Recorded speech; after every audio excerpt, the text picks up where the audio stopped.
Hey, everybody, tune in to Recent Tartarians. Recent Tartarians. Recent Tartarians.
Recent Tartarians.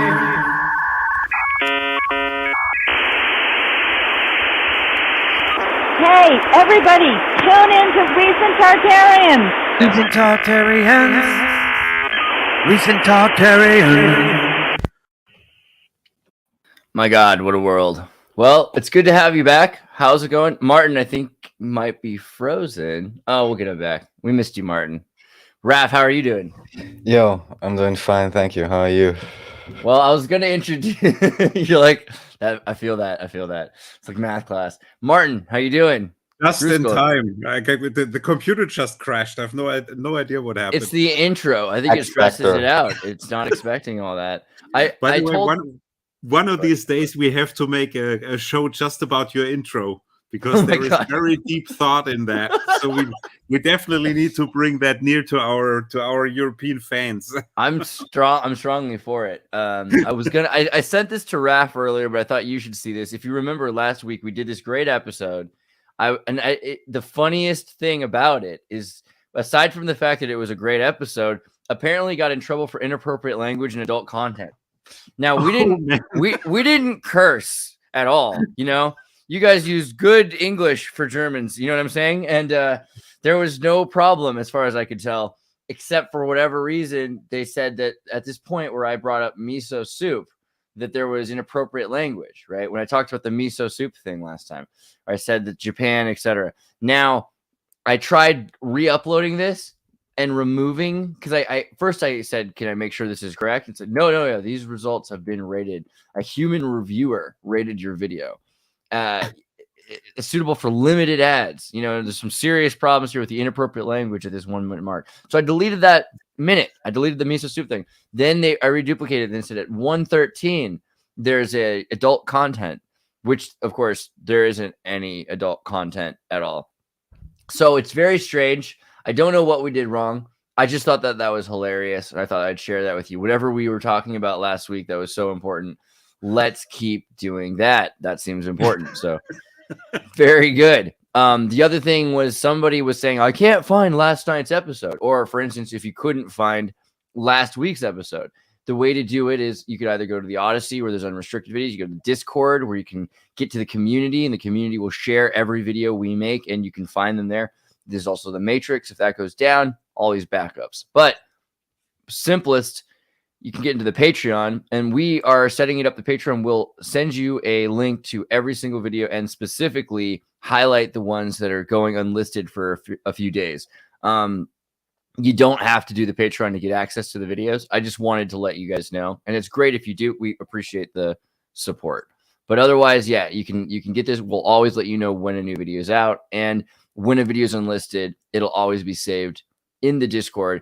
And usually they end up back up public in a week, unless Martin uses inappropriate language. I don't know. Must have been me. I thought it was the funniest thing. I was like, really? Martin? What are you guys upset about? I don't know. But yeah. Oh my God. But how have you guys been? What's been on your minds? Yes, going great. Spent a very interesting weekend. We had another conference in Hessen. So-called Nice. Bachheimer Club. So that's a couple of people meeting together, politically interested people. So we're about 80 people again. Nice. Listened to a couple of subjects, you know, and the big thing that we already talked about last week is this William Toll guy talking about that we might see changes starting on January 13th at midnight. He was extremely precise about it. Yeah, so remind me why he thought January 13th. William Toll. Sorry. That's an interesting question. Why January 13th? Nobody really knows. But what actually, he has a very good track record. So he actually predicted the German reunification 9th of November spot on the day. He talked to our German president, Richard Weizsäcker, before that, and to a very famous publisher, Gräfin Dönhoff. She published a Zeit, which is a big weekly newspaper in Germany. And the president basically said, well, let's just see what happens. He did not really take him serious. But Gräfin Dönhoff, she actually listened to him. And when he was spot on with the date, she was like, oh my God, are you with the CIA? Where do you have that knowledge from? Things like that. And Right. She got kind of scared about it. But he also predicted the Ukraine war, as I mentioned. And now he really, as we say in Germany, leaned himself out of the window, because if he's not right about this one, his credibility will be burnt. Yeah, instantaneously, right. Yeah. And yet it seems like, so when somebody like this says something like this, It doesn't feel like it's just silly intuition either. Like there's a lot of levels here. He's got gut feeling, but he's also got hypothesis based on information. I like to Definitely. look at these the wiki dates, because you could say, okay, January 13th, and what does that mean 5,000 years ago? Yesterday we were looking at Columbus Day, and Columbus Day, October 12th, which is Aleister Crowley's birthday, and also the day that Cyrus invades and takes over Babylon and creates the Cyrus Cylinder, which is the first Declaration of Human Rights. So Columbus Day has been going on since 539 BC.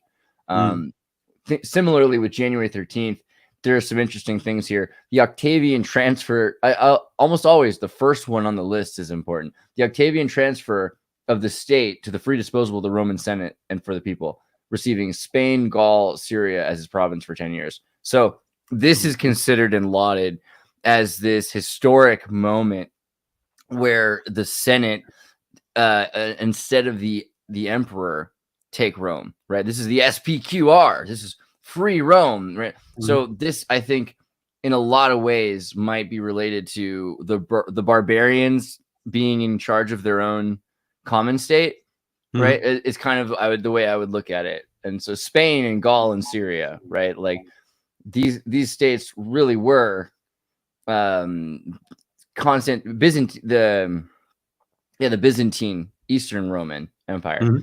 So I think that's also interesting when you think about Turkey and Germany and whatever that part was, because we have this really convoluted idea of Rome. We think of Rome as being from Rome, which it isn't, and it's a lot of the time from Istanbul, and part of the Byzantine. So most definitely, yeah.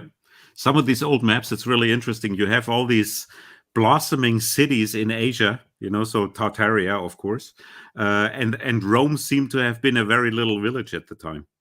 So right. It seems like the Catholic Church blew the importance of Rome up, probably sometime in the 1500s, something like that.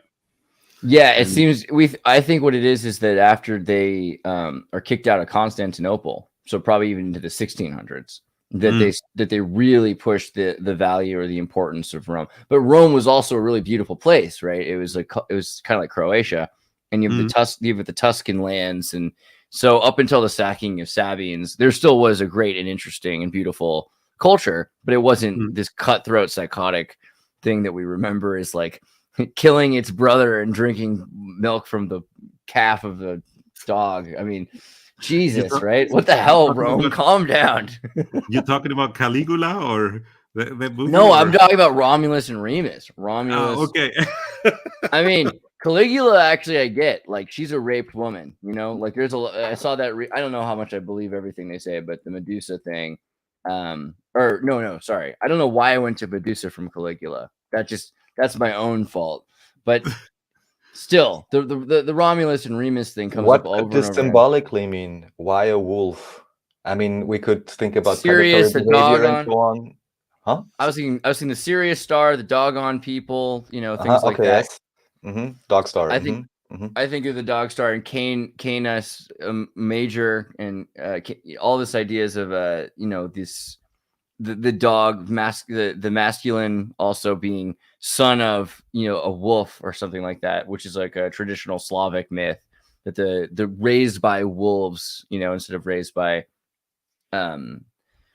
monkeys or by lizards. I don't know. It seems like the wolf pack thing. The wolf pack is a very European thing. And also Remus is Uncle Remus. So in America, we have this banned movie, which is phenomenal, called Song of the South, which is all about the Akan mythology of Western Africa, although you wouldn't know it because it's technically supposed to be about Bugs Bunny's origin story, right? Because originally Bugs Bunny was Brer Rabbit, and Brer Rabbit before that, which doesn't make it into the movie, but it's important to know, was an Akan defender of the spider, which caused the deluge reset. So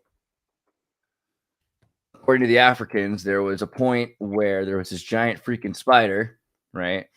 The Kwaku Anans, a mythical spider of folklore in communities of Ghana, a trickster who devised ways of playing pranks on people, caught a bunch of water in the sky in its web, let it rain down, And then everyone was drowning, which was horrible until this clever rabbit showed up.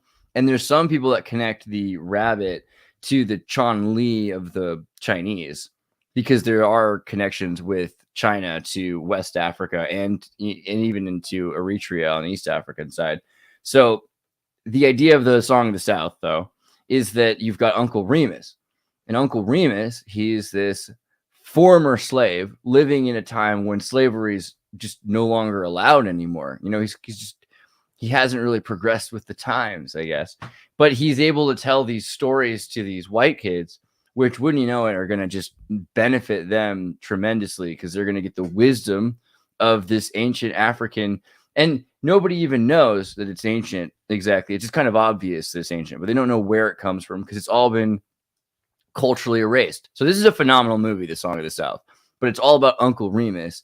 And it kind of plays on that idea that Romulus was able to drink from the milk of the mother and push his weaker brother, Uncle Remus, away. And this might be the single reason that the film is banned today, because otherwise, it's important to remember, he was a equally treated character. Disney demanded he would be allowed into the premiere in Georgia, a racist state back in the 40s, right, and 30s. So also the first color movie with a person of color as the main star, and it's one that has mixed races in the film. Very progressive, very ahead of its time, very positive influence. But for some reason, it's completely banned. And I think you could compare it to almost every other movie that's been put in its place as the politically correct alternative, and you would cry how racist the politically correct new movies are, and be surprised at how not racist this movie is, because it's really teaching, you know, these important values. But again, Remus, his name is Remus, the weaker brother. Okay. Interesting. And how does Bugs Bunny tie into that? So as time went on, Brer Rabbit, which started out as the story that the Akan told their children who became slaves, or enslaving people in the United States, at least this is the story, Uncle Remus. And, you know, some people have got upset at me for saying that, because they're saying that there are Algonquin native persons of color that were connected to the Moorish Empire. And I totally agree. And I know that this is a fact, that there were persons of, I don't want to say African descent, because there are people that were black that ended up in Africa. Like the world's a lot more confusing than it was. But just acknowledging the historical record of where Uncle Remus comes from, you've got slaves telling the story of this bunny rabbit, which eventually end up becoming Bugs Bunny from Brer Rabbit. So Okay. Bugs Bunny. Let's see if you can show a combination picture. Basically, Brer Rabbit is this wise rabbit who tricks other characters, right? So it's very, very much based on Bugs Bunny. And if you look at some of the earlier pictures, for instance, of Black Elmer Fudd, I forget if he was, this is what Elmer Fudd used to look like, you know. And there were a lot, it was very racist. In fact, if you start to look at all the original cartoons, Daffy Duck is black. Steamboat Willie is black. Mickey Mouse is black. If you start to get into it, most of these characters were black originally. It's, I mean, you might think I'm psychoanalyzing or overanalyzing, but, you know, look at Felix Cat. Look at Oswald Rabbit. You know, they could have had a white dog, you know, with black eyes or some. No, this is what you end up with, right? And that's kind of where they're, yeah. So black characters, and what they did was they used Mel Blanc's voice, because having white actors playing black characters, even then seemed kind of weird, and people were kind of already over it by the 30s. So Mel Blanc, the man with 1,000 voices, he could create all of these kind of pseudo Yiddish or Italian or Ukrainian immigrant voices, and so he created this New York kind of accent for Bugs Bunny and "What's up, Dak" kind of thing. And that is the transition from Brer Rabbit into Bugs Bunny, where he becomes a white character. But up to that point, Bugs Bunny was always associated with these Southern stories, although technically he wasn't around for more than a couple of years before that point. But he started out as a black, even originally, I think, Black Bugs Bunny before they did the Mel Blanc voice. You know, they did all this. They did some really messed up stuff in the original Bugs Bunny stuff. So, Wow. yeah. And here's the original, Elmer Fudd. You know, I'm going to get Bugs Bunny. That's his voice. It's this weird falsetto thing that he does. But yeah, it started out not racist. Is the sad truth is that the Akan mythology was really, you know, they were trying to figure out ways of saving their culture, right? And so you'll find examples of these wise animal character stories all across the Berber coast, all across the Barbary pirate states, all across the Caribbean, in Haiti, etc. They've saved these stories. And so it's amazing if you think about it that they were so effective at keeping those stories alive that they've made it even into Bugs Bunny. Like that is powerful if you think about it. Wow. What did you think about the myth that the black people were already in America and were not brought over from Africa? Right, exactly. Yeah. So I was addressing earlier. I totally believe, and I've met some people. So look, a guy who I met in Bermuda who was originally from the East Coast and is part of the Algonquin people. A number of examples that prove this, that there was already an existing trade route. The thing is, I think a lot of people will say, well, that just means that there were black people are from the Americas and that they never traveled. And it's like, wait, what? It's not. Did you hear the point? Everywhere you would go, you would find different groups of people that were interacting with each other. And so you would have families that would have settled on both different settlements so that they could travel back and forth. So looking at the Moors have a triangulation between Connecticut and New England, or Canada, even somewhere in New Brunswick or Labrador, going all the way down to Brazil and then back to West Africa. So there's clearly a system that's existing that was at that point, but there's also other people they're interacting with as well. So it's not that there was just like, oh, everyone was black or everyone was white. I don't think we're ever going to get to a point where that really makes sense. But there were definitely tribes, you know, and I think tribes that interacted with each other and tribes that didn't. I mean, we read stories about that as well. There were some tribes that were afraid of the Scandinavians. Cherokee didn't like to interact with certain Scythian Scandinavians that they interacted. They're like, these guys are weird, giant redhead people, don't like them, you know? So, I mean, not everybody had to get along either, but it does seem like there's more confluence than people realize. That there's another thing about that. Yeah, the black presence before Columbus. When you look at Brazil, let me see if I can find eyewitness accounts. Ever since Columbus came, Journal Second Voyage, Columbus wrote that when he reached Haiti, the labeled Española native people told him the black-skinned people had come to the south in the southeast ship, trading in gold-tipped metal spears. Right, so gold tip, so highly valuable things, and not necessarily spears, maybe just staffs with gold on them, right? You're like giant, like walking sticks. Some other things. And just because you pulled it from that side, isn't it also interesting that you have this Nation of Islam with the quite famous Louis Farrakhan, who seems to be I'm just gonna say questionable character, especially because he seems to be setting up this organization to be sitting on top of that topic, and probably also, you know, gatekeeping the hell out of it, you know. I mean, come on, who's a guy like that who can really get Americans to sink their teeth into Scientology's Dianetics? I mean, give him some credit, right? Like, who ever thought you could turn Nation of Islam onto Dianetics? Do you know what I'm talking about? They really did. I didn't know that. Yeah, it was so crazy. I was like, are you kidding? I get this weird excitement when I see mind control working in front of me, and like all these people just cheering for it, and I'm like, even me, I'm like, yay, he got him. Like, I can't help myself. But he's like, he gets on stage like, if Scientology is another religion, then we will not be part of that religion, amen. But if Dianetics can offer us something of value, then we should use the valuable technology, amen. And everyone's like, I'm like, oh my god, this reminds me of like any horror movie I've ever seen. Where like, we will block out the sun. I was like, oh He god. kind of reminds me of a parallel version of this Keith Copeland character or something. He kind of gives us a similar vibe.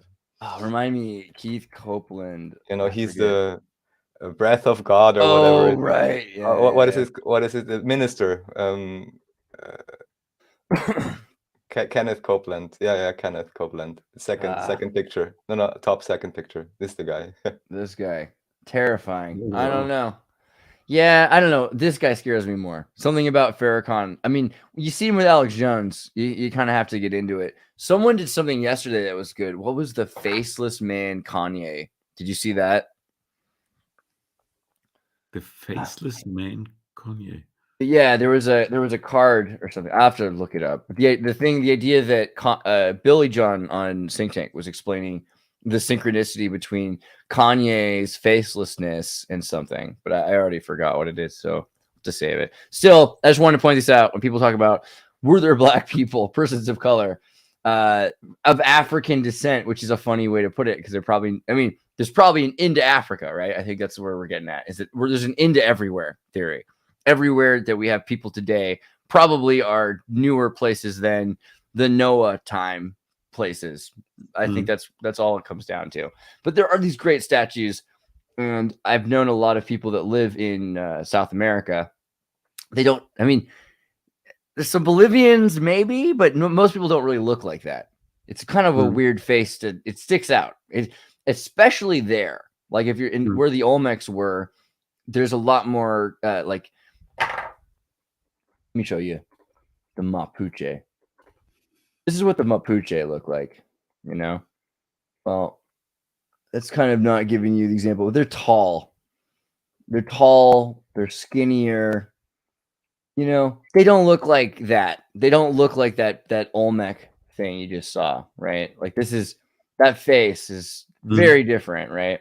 So, I mean, that's the thing is I think we could say there probably were African, whatever. I mean, I don't like the word though necessarily because they're people living in South America then, so you can't really call them that. But the Moor might be an interesting word to use because Moore's law. Now I really want to use the word. I never thought about that connection. The Moors are interesting because Moor means wall, right? So the wall builders. And I think that is a good way to describe a people is by their applications and that their business, what their enterprises are, as opposed to by, you know, like we talked about this before, the Ladin people. Ladin, come on, stupid butterfly keyboard. The Ladins are an ethnic group in northern Italy, but people will argue they're not really a blood ethnic group. They are a language group, right? So it's a cultural group. I think that's the only way that you can do this because you're going to constantly, what if someone says, oh, this guy's not German because his second cousin's Turkish. They tried that once. A lot of people didn't like it. So in general, it's probably better to say, okay, well, they're basically German. Same thing with the Ladin. These people might be of African descent. Ironically, the capital was Fascia. I just thought that was funny. But still, the idea that you had people from Africa that were considered part of the Ladin people because they spoke the same language, doesn't matter what color they are, that's not that far out. That's kind of what America is about. That's kind of what Islam's about. I can see that being much more logical that there would have been the Moors, and the Moors would have included blondes and black haired and black, you know, whatever. And then the blue eye thing. So this is the thing that's been getting me recently. The more and more I'm like, oh, I get it. Graham Hancock, he is a white supremacist. No, we have to stop him. No, I'm just kidding. But they were saying, basically, Graham Hancock said 13,000 years ago. And that was where they were like dog whistling. They're like, well, you know what that means. No, I don't know. Why? What is 13,000 years? 13,000 years ago means that Graham Hancock's a white supremacist. Why? What is that? How? I don't get it, right? Where is the correlation? Well, the correlation being that they're saying that 13,000 years ago is where blue eyes originated, that there's one ancestor 13,000 years ago that had all of the blue eye recessive genes that we have today. So they're insinuating information we don't have. You know, Graham Hancock tells you, okay, there's a temple in Indonesia. and we're assuming it's built by Indonesians. And then they're like, yeah, but it's really, he's saying it's about, like, wait, he didn't say it's about, what do you mean he's saying that? And then they're offering information. So there's something here that needs to be understood about why all of a sudden the OCA2 gene is produced in humans. And at the same time that it's produced in mammoths, why is there a gene that's in mammoths and in humans, or only in Neanderthals? And why does it affect so many people today that we have, I was in Chile and I would see black-haired parents with brown-eyed parents, and then they'd have a blonde, blue-eyed kid because it's just, it's forcing itself to reproduce. So, I mean, it's the exact opposite of what a lot of the time we're told. Wow. It's a very interesting mutation. I gotta wonder. Uh-huh. So not that we can ever be finished with any topic, but whenever you like, I actually pulled up all the links I had prepared, and I may be able to screen share if that works properly. Please do. That sounds awesome. So I'll try that. Let's see. Just click, and okay. And now it's just gonna share whatever. 1 second, because I wanted to share a specific screen, but I'm not sure how to make it do that. Oh, you go to present, share screen, and then go to window and click on the window tab and pick which window you want to open.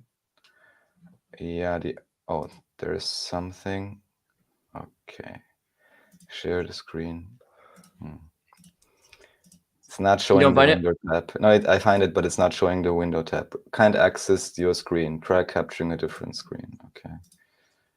Entire screen, window, Brave tab is the way mine's showing it. But dude, this sweater is made by a German grandmother, an Oma. So excellent. A true Oma, huh? True Oma. Very good. It's got these really nice buttons too. Like she did not sweat the small stuff, Pretty cool. Very cool. Yeah. Trachtenknöpfe. Sorry, Raf. What did you find the tab feature? Yeah. No, tabs? But it's just not doing what I want because it doesn't give me the proper settings. I cannot select it. I'm on Linux, maybe that's why, or there's some other issue. I cannot select the screen. StreamYard is a little frustrating, I'll admit. It doesn't do audio on Mac, and then the Linux I had some problems with. So if you can pull up 2 pictures, I'll send you through Telegram. All the other things are links I can send you. Cool. If that's okay. So we can start here, and I'm sending you the 2 pictures momentarily. The first one is the writer's thing. I already mentioned this to Martin. We can just speculate about it, but I think it's pretty interesting. Oh, they did the thing again. Telegram makes me update it every freaking day. If you go through this, like every single day there's an update for it, and it won't let me check it until I update it. Okay, here we go. You're kidding. That's crazy. I had that once in the 2 years I'm using it. But, yeah, they're probably watching me. What can I say? I've opened your message, Raf. I don't see the message yet. So first thing though would be the writer's article from the chat, and then we go to these images, if that's okay. Okay, let's see here. From which chat? From the Telegram chat? No. From here, the private chat on StreamYard. Sorry, all these channels simultaneously. We'll get through it. Okay. So share this screen, close that screen. All right. Boss says he wants Bakhmut in Ukraine for its underground city. Well, duh. So I thought it's okay to share a writer's article, dear YouTube censors, welcome. Yeah. So I just found this incredibly interesting that apparently it's well known that there is huge underground fortifications and tunnels and who knows what else. Everybody knows about, I believe his name is Phil Schneider or whoever, who made himself a name with talking about dumps many years ago already. And of course, there's, whether with Q or anything, there's always the question, what's happening underground, what's going on? And now even Alexander Mercouris, whom you've interviewed as well, everyone check out that interview, of the Duran, even recently said that it may well be that many of the recent offensives and maneuvering may have ultimately been about this particular place, because it seems to be, even just militarily, without any of the conspiracy ideas, the most fortified location in Ukraine. And I just found it interesting that, of course, one can say now, oh, the crazy Russian mercenary guy, he wants these underground cities. I mean, I don't know how mainstream compatible it's his that fault. idea is. Why is so- that guy he wants our underground cities? That guy's crazy. This is funny. Well, yeah, I know this because I like Ukraine. I love the Ukrainians. I love the Russians too, though. I'm pretty much into love, free love, very Californian. However, Ukraine has really great underground and the emphasis on underground music scene. The music scene is incredible in Ukraine, and they will literally do these shows in these underground giant tunnels, caves. Like, what is this thing? And you just got like 1,000 kids trying to hide from the Gestapo or whatever's going on, like while they play. And the echo acoustics, you need no reverb, right? So I like That it. actually looks funky, right? The walls. Yeah, Makes you it looks. wonder how they scraped that out. Well, I was watching a video from like this Atom Punk era, talking about like the future of atomic technology and how great it was going to be in the 30s and 40s. And they were showing like, oh, well, we'll have a atomic drill that'll get so hot it'll turn the mountain to glass as it goes through it. And you could see as it was animating it, it made the same lines along the walls there, like it was glassifying the stone, but it had this sort of like a quarter, or like the Archimedes, what's that called, like on the side of a coin. Random insert, if I remember correctly, even in Stargate, the Tok'Renek, so the Goa'uld renegade group, they also have this kind of device which is creating these tunnels, so the Right. Yeah. And then the boring machine is, so the boring machine's trying to get us caught up. I believe the boring machine is literally just to connect all these already existing giant tunnels. And it's funny because they'll tell you, oh, well, how could the Earth support these things? It would shake, it would shatter. But if you look at the structure and how things are held together, and the fact that they're glassified, right? I mean, they would start to grow crystal. So there's plenty of ways that these tubes would be supported the same as an anthill. And yeah, there are, we know of them. They are freaking everywhere. And the question isn't so much of do they exist, but how long can they last? So far, it looks like a lot longer than they wanted to admit before. So on a related and dark note, I'd like you to actually pull up the pictures, and then we'll have the grand reveal. This is what I mentioned last time on the pictures yesterday. the pictures on Telegram. Yes. This is referring to what I mentioned yesterday on the Space is Star Trek Space Communism show. Yeah, it's a very sad thing, but we can just show it. Yeah, comment. This one here? How much we want. Yeah, those two images. Right. Yeah. So human trafficking of children, interest over time, really peaked in 2020. Can you open it up, or no? We can't see the magnified version. This is BS. Oh, is it? It's not magnifying. Yeah, this is a fucking BS. Those yeah. monsters. Okay, wait. I got an idea. Save media. Wait. Oh, that almost worked. Save media. And then show and finder. Come on, you can do this. And sorry, guys, for technical difficulties. Yeah, I like how we try to make things work, though. That's welcome exciting. to 2023. All your apps are connected. Seamless interconnectivity.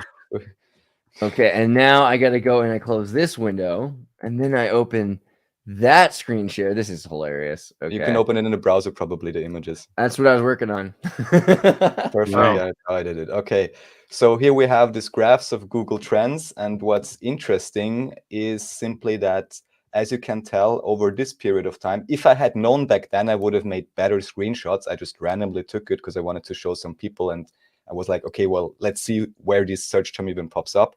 What you can see is a sharp spike in 2020. This was most likely when, especially in the, let's say, underground or non-censored platforms, many movies came out about this idea of, trafficking and what may happen. And so there was maybe outrage, which could explain that spike.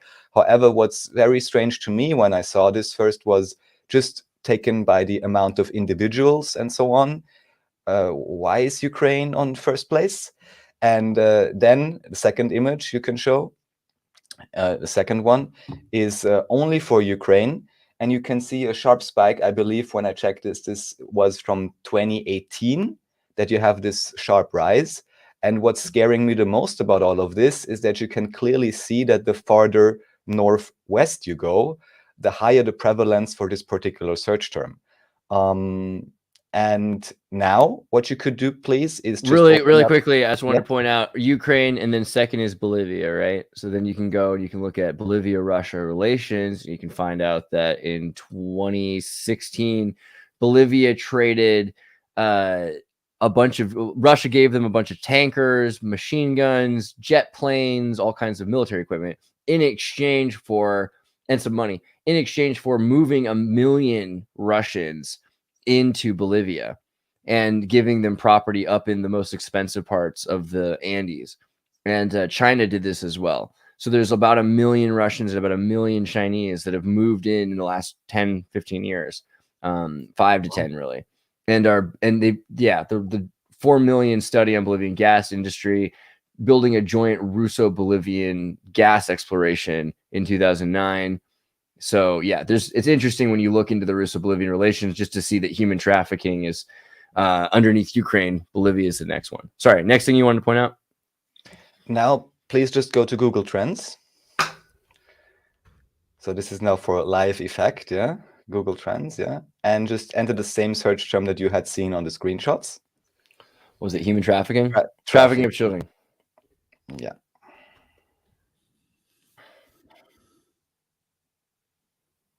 Oh, now this is great because at least you have data again. Can you check for Ukraine, please? Type in the word Ukraine or type in... instead of United States, go to Ukraine. On the top. There we go. Yeah, okay.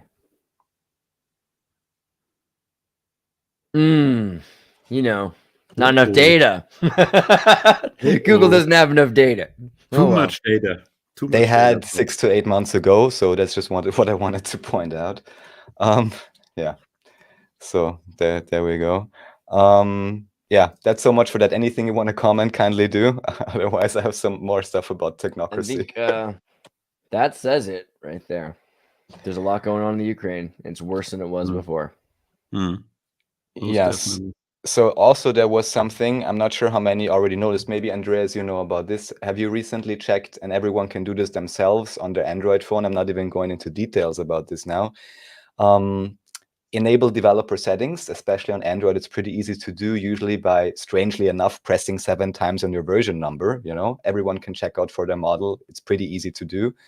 And then you have developer options.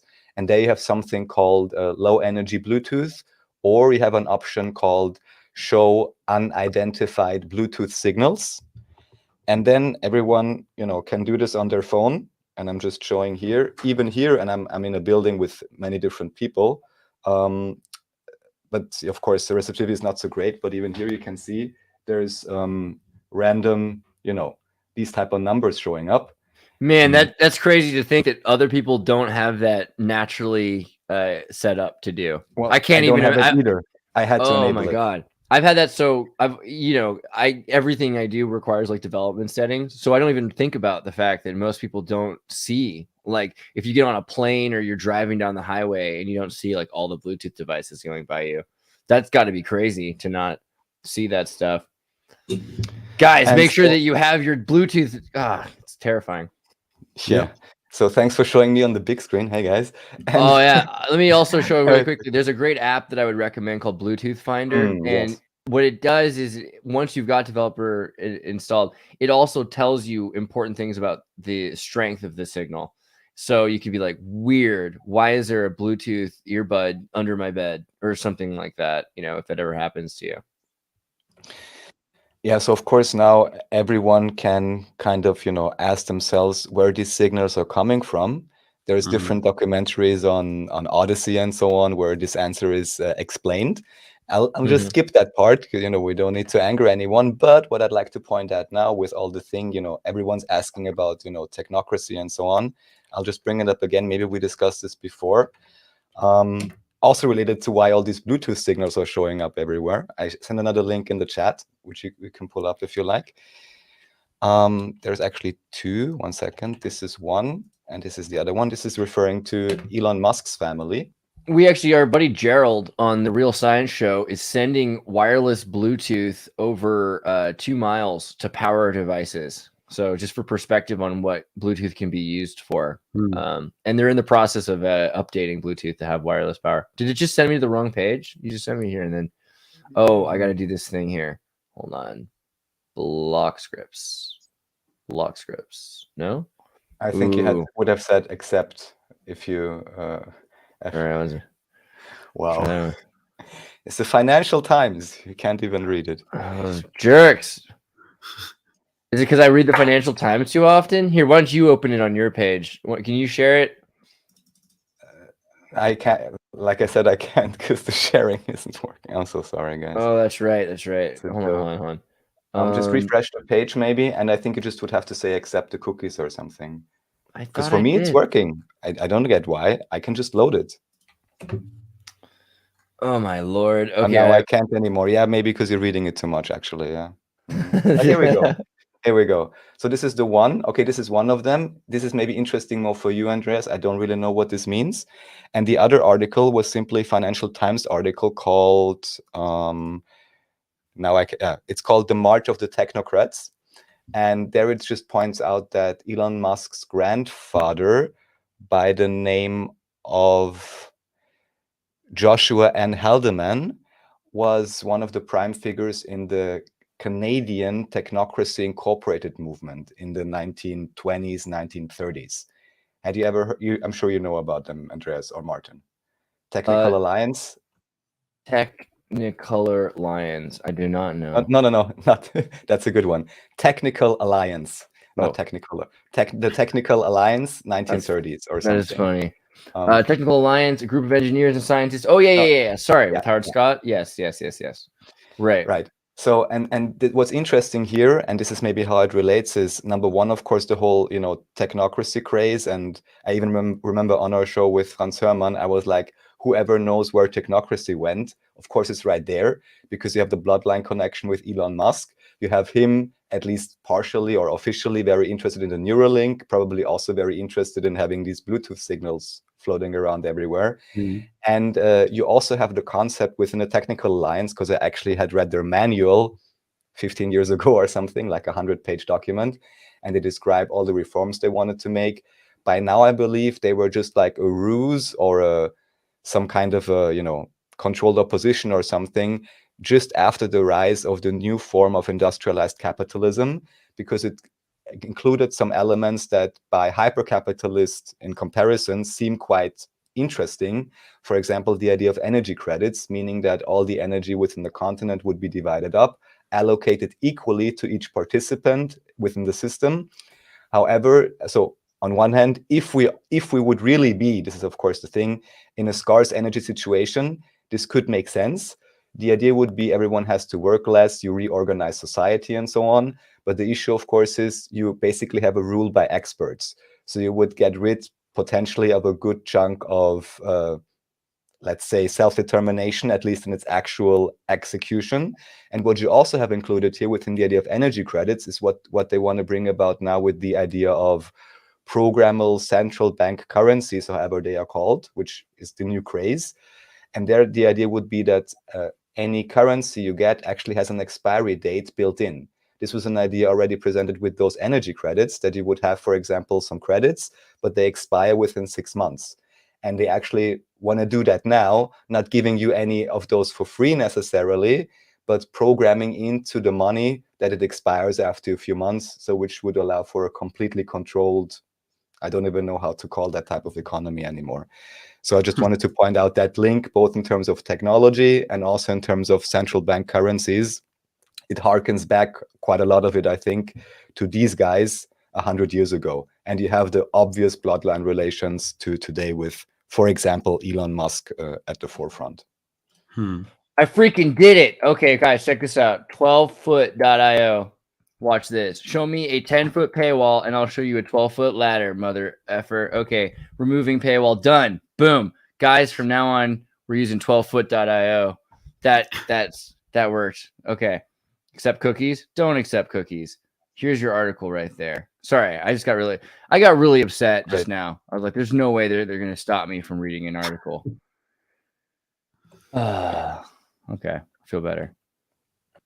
Great. Yeah, so I just wanted to point out that connection. And then some other thing I had recently heard, I don't know if you guys ever had read Plato's Republic.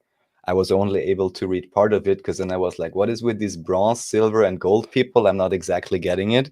And supposedly that's also meant to be somewhat of a template for a technocratic society, which of course then again would raise the question, when was this really written?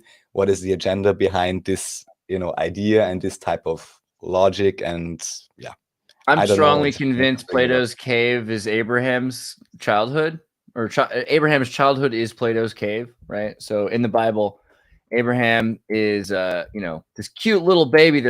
Baby Abraham. Come on, he's this cute little baby they're about to sacrifice. No, not Abraham's baby. I'm starting to give up here. His dad's name is something. I don't know. Father. Anyway, Abraham has a father. It's almost the same story, ironically. His dad is rich and famous and a warrior in Babylon, and they're supposed to sacrifice his son. And the mom doesn't want to do it. So she sneaks baby Abraham away, and he gets raised in a cave, basically.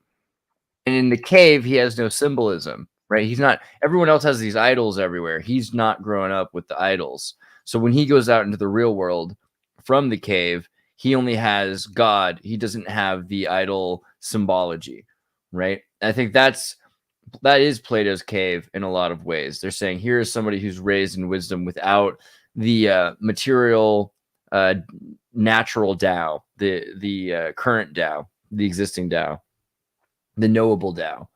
And from there, Plato's cave is probably written at the same time as whenever this monotheistic religion emerges. And that's interesting also because that's about the same time, 2000 some odd years ago, is about the same time when Confucianism replaces Taoism, and Taoism is burned all over East Tartary in China. Mm-hmm. So there really is a lot of connection with this idea of the eternal material, and then this idea of all of a sudden these ritual material religions and Freemasonry and things where you're like, now you have to do the ritual in order that hopefully the spirit just embodies in you.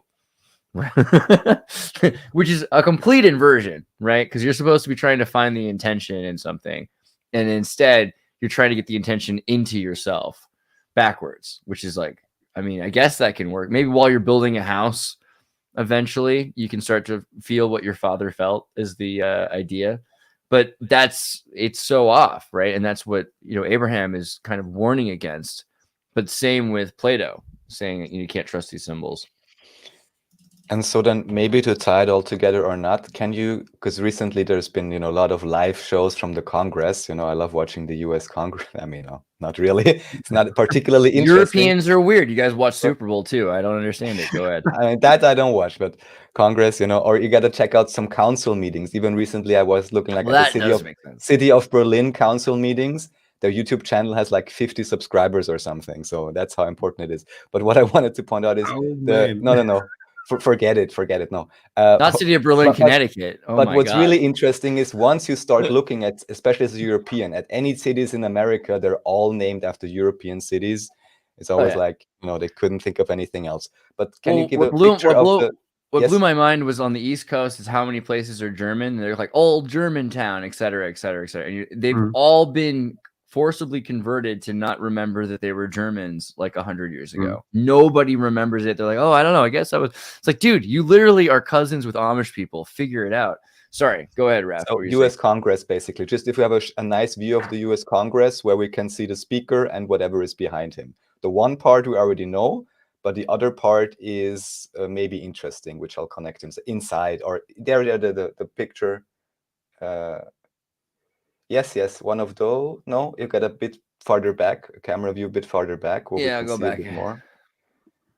That was good, right? This one. Oh, come on. There we go. That one. Yeah, maybe it's very small. Oh, you can hardly see. You can hardly see it. Yeah, but zoom in a bit. Yes, top a bit. Okay, so what you see obviously is the fasces and the "In God We Trust." Oh, okay. That's obvious. That's obvious, but what you can also see is this particular thing. I just posted it in the chat. Even here in the middle, you can see it actually, and then on the left and the right-hand side.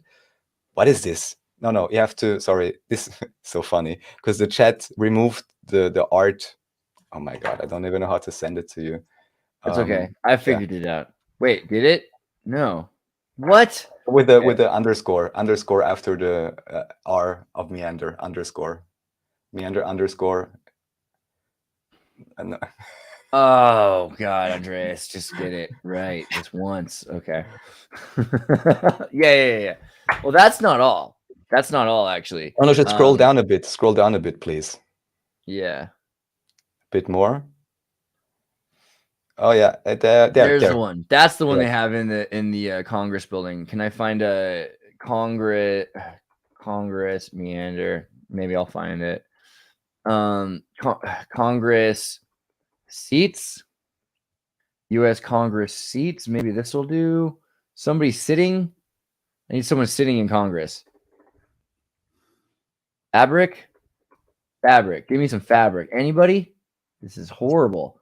It's this blue and yellow fabric. Come on. Anything? Wow, they really frame it out so you can't find it. Tell me the name of somebody in Congress. Like anybody at all. Give me a name. With the Lindsey Graham. I know he's a senator. What's the dude that voted against Matt Gaetz? He was the first one I was thinking of. Matt Gaetz. Exactly. Yeah. Man, Stefan, where are you when we need you? The Ukraine.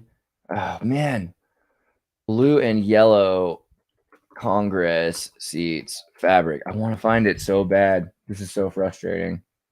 Basically, it's not just a meander. It's the Ukrainian flag color version of this. So it's the same symbol.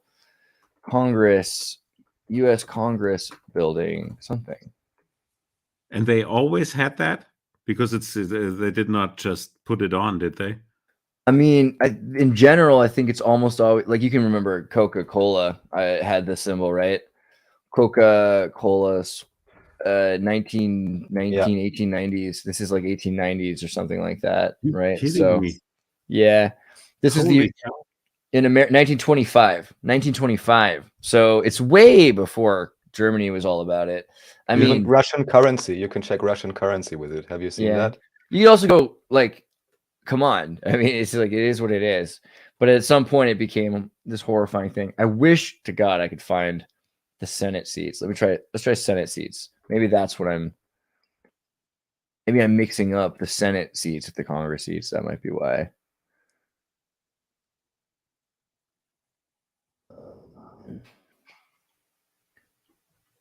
Yeah, I'm not finding it. It's just, oh, wait. What if I type in Ivanka?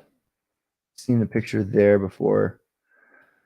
I don't know. I can't find it right now. I'll have to find it later. That's just super sad. But I do have, it's blue with gold meanders of the Schwazi, like all laced all around every single chair. And yeah, I don't know where the picture went, which is a bummer. Couldn't have that in Germany. No, yeah, it's weird. And again, the fact that it was in America first, like it's like they were all about it and Coca-Cola and everything like that. It's very strange. Yeah. We have a friend who's he's like a Hindu and trying to bring positivity back to the symbol. And he did the AI thing. He asked AI, what do you think about ways of washing away like the negativity and bringing positivity? And the way AI is programmed, it's like, this would be a bad idea. Don't do all that. But then when I changed it, I asked it, I was like, you're going to pretend to be a I Ching Zen master who understands all things. Stay in character. Then it had all kinds of ideas of ways like to remember the long distance of history, the blip in the moment that suffering happens, like the amount of accumulation of good memories that make something more important, what love and friendship is. It was like, wow, AI could really be useful if you just like allow it to be. Well, if you define it as the right character, yeah. Yeah, exactly. It's like all of a sudden, give it a good idea, So that already concludes the short part of my presentation or short excerpt. And there's just 2-3 more things I just throw at you to see what you're saying. So one of them is something I recently discussed with friends, is the Privilegium Maius. I don't know, maybe Martin, you know about this. I just posted the link in the chat. This is interesting because this is apparently one of the most important documents for the Habsburg dynasty. in terms of securing their reign of Austria, which then would make it into a, archduchy or whatever. Even in Crusader Kings 3, there is a special decision option to elevate Austria into this special status, even though it's not big enough to get its own sovereignty, basically. And even here, officially, around 1850, apparently, there was a German historian who, at least at that time then, had proven this document to be a complete forgery. However, this document is extremely relevant in the official history and in giving the Habsburgs their position and so on. And even just today or a few days ago, the head of the House of Habsburg gave a speech in Vienna, I guess, big speech, everyone's listening, all the majestic people, whatever. So they still have influence. And of course, there's the Pan-Europe movement and so on.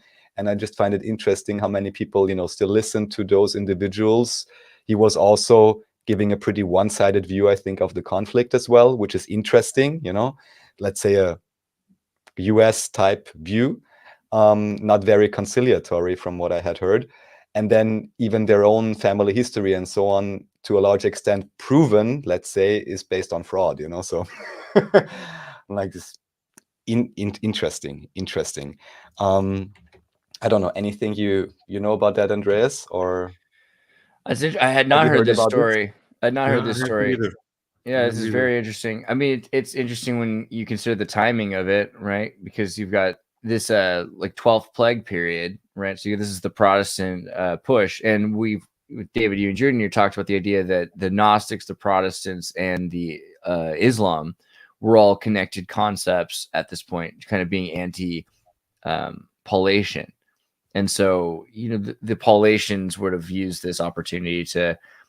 We've talked about the pseudo-Isidorian decrees. Pseudo-Isidorian decrees are a very similar story of the Catholic Church making up documents in order to force celibacy on conquered peoples that were imams. The imams would be the grandfather priest, right? Once you get to a certain age and your family exists, kind of the way rabbinical practice works, then you can focus on higher social and community goals, but you've made sure your family's got you've got a son who's got a son at that point, right? So now it's time to focus on everybody else. You've done the first steps to get to the third step, and they took that away with the Catholic Church. They didn't want these people reproducing and controlling their destiny, and they started having only orphans that they could control and making sure they were celibate. And then the other thing from that is you've got Catholics that say, okay, well, now we can go forgive ourselves for creating a bunch of bastards, and we won't be responsible, but the church will. So it's a social lookout for conquering people, that's going on at this time. Yeah, and just even on Wiki about this Privilegium Mais, it says Rudolf VI the Fourth ordered the creation of a forged document called the Greater Privilege. It allowed for inseparability of the territory, automatic inheritance of the firstborn, later extended to female heirs for Maria Theresa, independent jurisdiction and legislature, without any possibility to appeal to the emperor, privilegium de non evocando, and permission to display certain symbols of rule. And this also created the Archduke Palatine, similar to the Elector Palatine of the Rhine, holder of an electoral vote. Yeah. Okay, so this is even bigger than the pseudo-Isidorian decrees, because this is establishing the governing system over this state, saying how, who's gonna. It's very Star Wars, right? Like the regional governors will run the state directly now, and we won't have to worry about the local nobility, and they're sidestepping the local nobility and their sovereignty. And there's one other thing, because I recently was asked about, there's some people that have very high standing, even in current, I don't know, culture or whatever. For example, this one guy I just posted called Johann von Österreich. I tried looking him up. I didn't find anything too concrete or distinct about him, because I had been asked by a friend about, reforms and so on. You can probably switch it to German. Nice. This looks like my friend's dad in Salzburg, actually. I know a guy looks just like this. He collects trains. Anyway. Okay. Toy trains. And just interesting that they have, especially around this time of 1850, I guess, but again and again, these so-called reformers that are very, held in high regard, and they found, banks and they make all kinds of things, and maybe they make train lines and everything. And I'm always wondering if they can afford to have such a good standing. Maybe they actually were comparatively good individuals. I can't tell. In this case, there were no very clear leads. But it really very much also seems like there was some kind of a, destruction or whatever, or deindustrialization or This whatever. is pretty believable, right? Like, come on, how many like rich Austrian kids have you met with the resting bitch face? That looked very, very real. I know a couple of them, And he's old enough to fight Napoleon, right? 1805, yeah. So at this point, 1805. So yeah, he would have been at Waterloo. What do you think he is here? Like 24? Let's look at his birthday. He's born in 1782. So yeah, no, he's fine. He's going to be in his 30s and able to fight for sure. Interesting character. And just overall the question, how can it be that certain individuals we know with architecture seem to have built, every second building in the city, or other people seem to have founded every important institution of the new form of state or whatever they have, maybe introducing things that actually do benefit the people. But the question is always, how was their real living standard 100 years before that? The example I was giving was like, well, if someone comes along and takes away all your land, I can do 100 years of workers' revolution where we're like only 10-hour work, only 8-hour work, and everyone will cheer, but only because they don't know that maybe all the land and wealth was taken away from their grandfathers, conquered, deported, and so on. I feel so bad. I have a buddy who works in Hollywood, and he's like a Hungarian, and his great grandfather is like a pretty famous Hungarian architect. But I started looking into the Tartaria stuff. I was like, oh, wait a second. He was really well connected in a Freemason, huh? And he built all of these buildings in 1 year. And they all look like this. I don't know, buddy. Yeah, kind of. I didn't want to like ruin his dreams, but it's like Hungary of all places. I don't know. Maybe some of these buildings might have already been there, but the guys who built them weren't.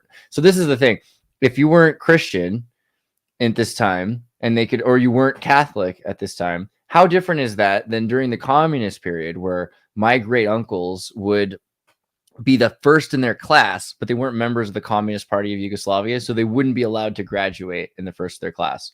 So they'd move someone who was a communist member to ahead of them. They would flunk everybody all the way down the way until they made sure that the first person at the top of the class was a communist. So how is that any different if the same people are doing that a couple hundred years later? And if a couple hundred years earlier, they were like, well, you're not Catholic? Well, let's just bump your name off and put a Catholic name on there, right? Or your family wasn't Catholic when they built that. Well, let's put a Catholic name on it now.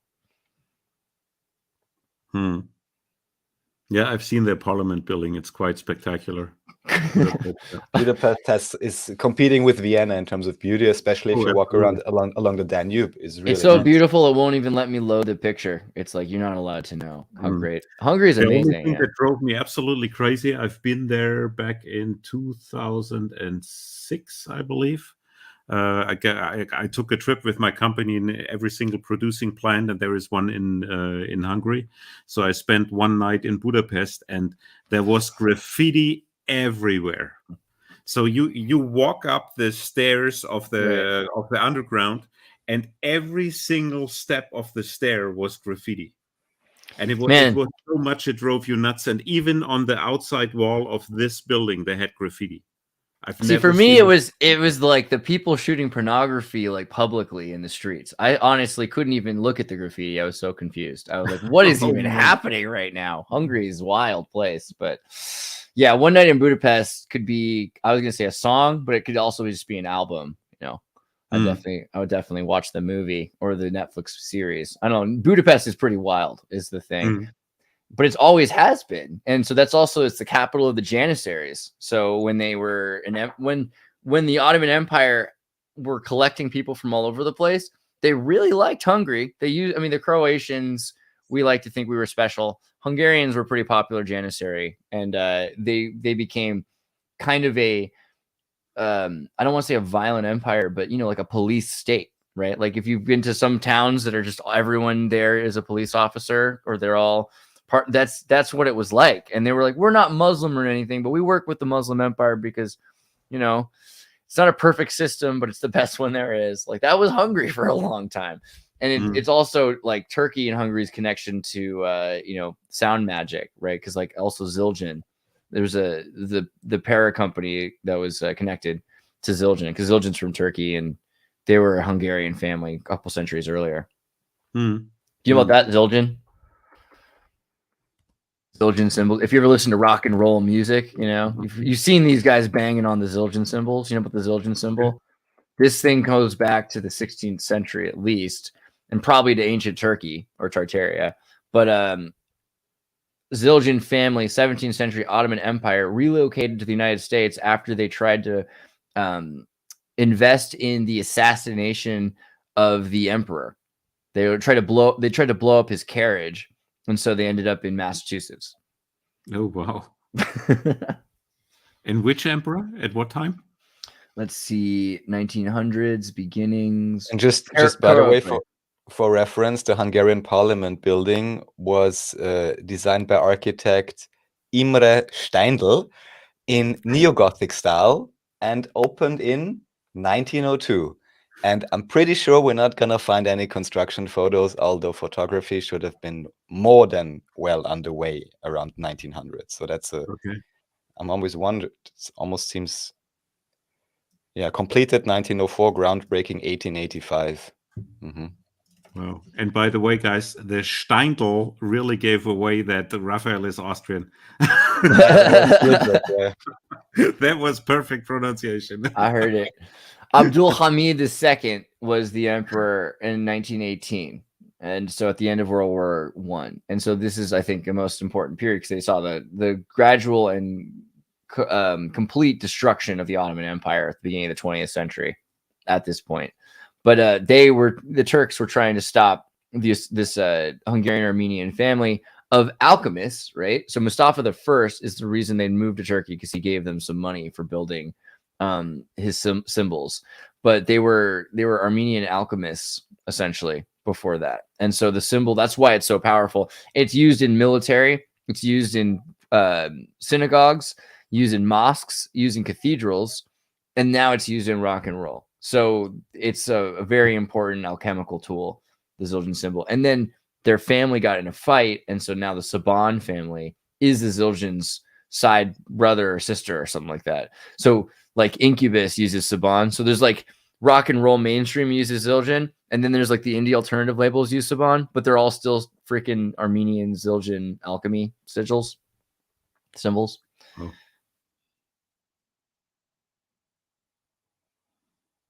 But yeah. And then you've got this Congress of Vienna. Hold on. Yeah, so basically, I just want to know your opinion about whatever happened there, because this is one of the things. If you manage to get into secondary school or something in Austria, Right. it's something you learn about, hear about, yeah. But yeah, was this the most recent reset repartitioning of Europe and to hurdle everyone into getting them nation states established, or also with Napoleon Bonaparte? This was the other thing I wanted to bring up. Something very superficial etymology.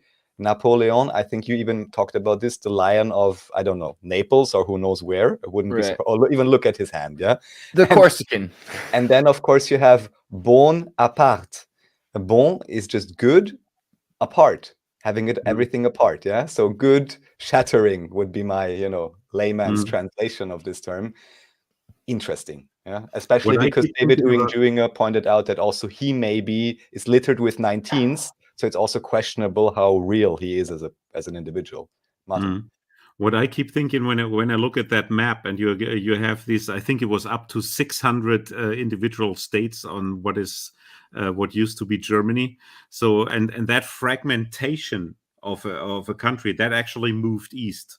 Good aside. Yeah, Bonaparte. Exactly. Okay. Exactly. Yeah. So you now have the Balkanizing of the Balkans, of course, and then you have Slovakia and Czech Republic and Poland and everything.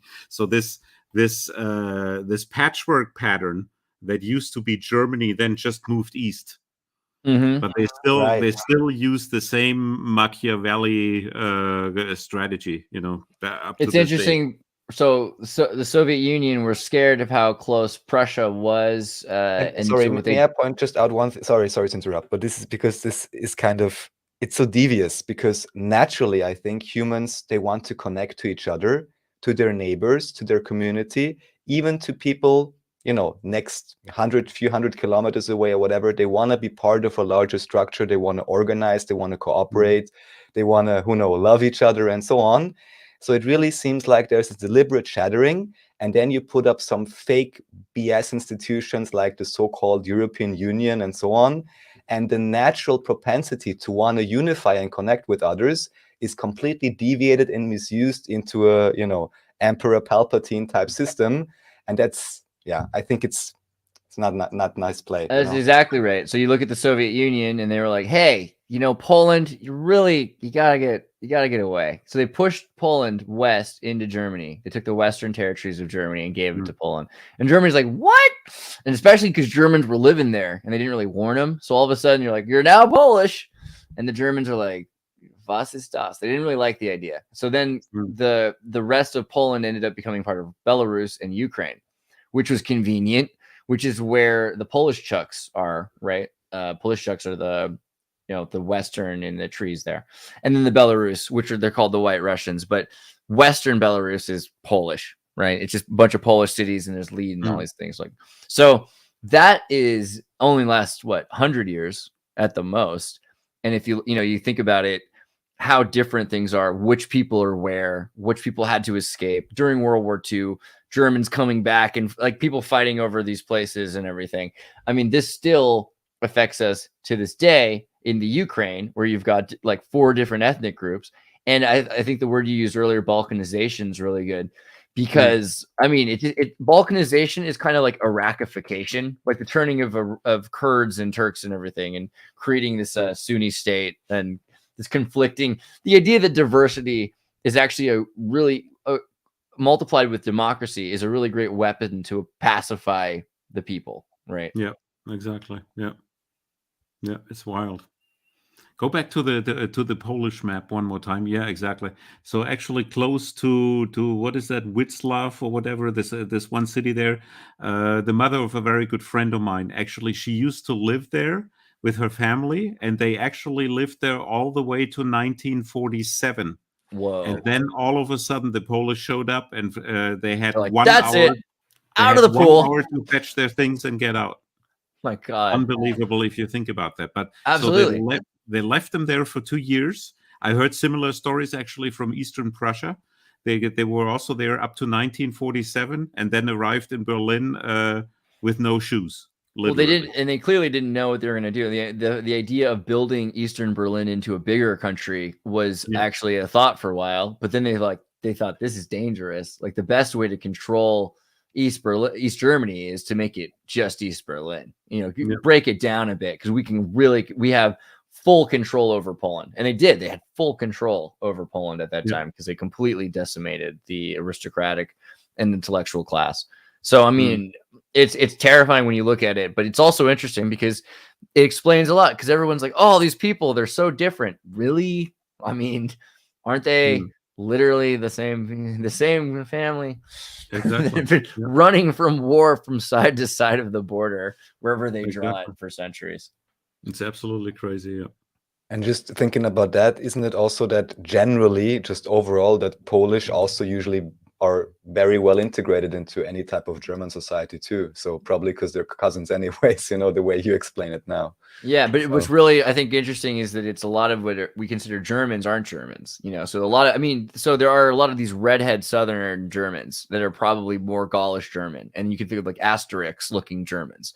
Whereas there are these Scandinavians, which are not real. I mean, so you go to North, give me some names, starts with an H.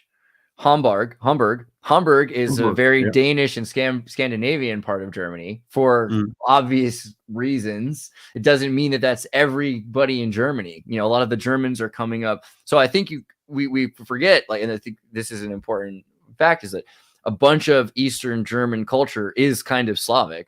And you can see it in East Berlin technology. You can see it in the 60s and 70s. There's an influence there. And there's a reason why the Russians were so, the East Berliners, And there's also, to be fair, there's a racism in Germany. I mean, about East Berliners, calm down. I mean, most Germans I've ever heard will say, we love Germans, we love East Berlin. But if only they could stop talking so weird. right? I think everyone right, like that's the thing. Why do East Berliners talk so strangely? And the other thing is, from what I understand, and maybe Martin, you can confirm this, that even many years after the so-called reunification, predicted by William Toll, just to make the connection, still these counties are maybe apparently deliberately still underdeveloped, if that is right, industrially and so on, or financially, economically, or that they were not in a properly way, treated. yeah, the infrastructure was built out very well. So you have in some parts of and I was just in Berlin this past week. In some parts, you actually have better streets than in Western Germany. In the meantime, because of all of our highway bridges are crumbling and everything. But in industrial wise, you're right. So the big industry. Very few exceptions that actually went into the eastern part. There are some interesting things. My friend Jan Grauman, he's in Dresden now, but he was my East German exchange student as a child, which is amazing in California that we had East German exchange students. Just shows you what California is like. But his father was an architect in East Berlin and into the 90s in unified Germany period. And he did the Berlin transit system where they rebuilt the overhang, and the Berlin Mall, which is this crazy, let me see if I can type that in, where they have the IMAX theater and everything. It's this freaking weird tent building. I don't know if we can find the tent thing, but it's incredible because there you go. Is that right? I don't know. Is this it? Some of these buildings, the theater and the mall. I mean, the amount of infrastructure in Germany is incredible, but East Berlin really focused on not wasting material. And some of that Soviet mindset still made it into the 90s in East Berlin. And I think that helps.